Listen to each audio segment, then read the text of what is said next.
The notion that the mainstream media is working with scientists to lie to Christians is a concerning and complex issue that has gained significant attention in recent years.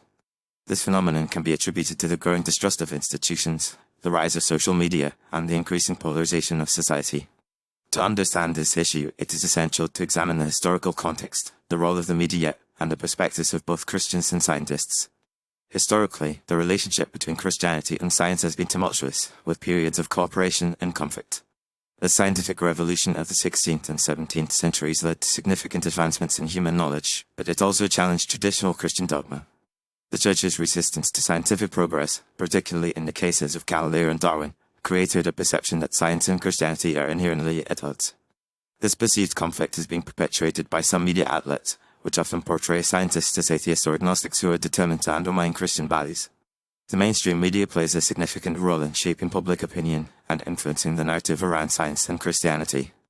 Some media outlets, driven by ratings and clicks, sensationalize scientific findings to create controversy and spark debate.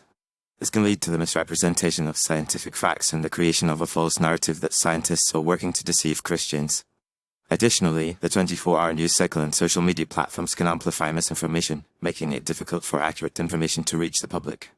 Scientists, on the other hand, are driven by a pursuit of knowledge and a desire to understand the natural world. Their work is guided by empirical evidence, peer review, and a commitment to objectivity. The vast majority of scientists are not motivated by a desire to deceive or manipulate Christians or any other group.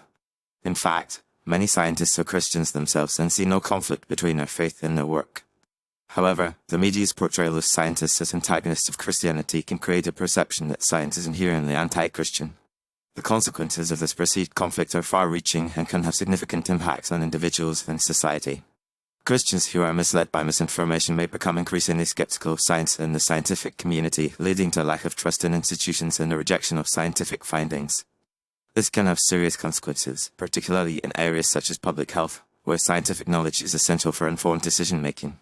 Furthermore, the perpetuation of a false narrative that scientists are working to deceive Christians can create a sense of us versus them, leading to further polarization and division. It is essential to recognize that science and Christianity are not inherently at odds. Many Christians see science as a way to deepen their understanding of God's creation and to appreciate the complexity and beauty of the natural world. Similarly, many scientists see their work as a way to understand and describe the world, without necessarily challenging religious beliefs. By promoting a more nuanced understanding of the relationship between science and Christianity, we can work to build bridges of understanding and foster a more informed and respectful dialogue. In conclusion, the notion that the mainstream media is working with scientists to lie to Christians is a complex issue that is driven by a combination of historical, social, and cultural factors. While there are certainly instances of misinformation and sensationalism, it is essential to recognize that the vast majority of scientists are motivated by a desire to understand the natural world, rather than to deceive or manipulate any particular group. By promoting a more nuanced understanding of the relationship between science and Christianity, we can work to build trust, foster dialogue, and create a more informed and compassionate society. Ultimately, it is up to individuals to critically evaluate the information they consume and to seek out credible sources rather than relying on sensationalized or misleading reports.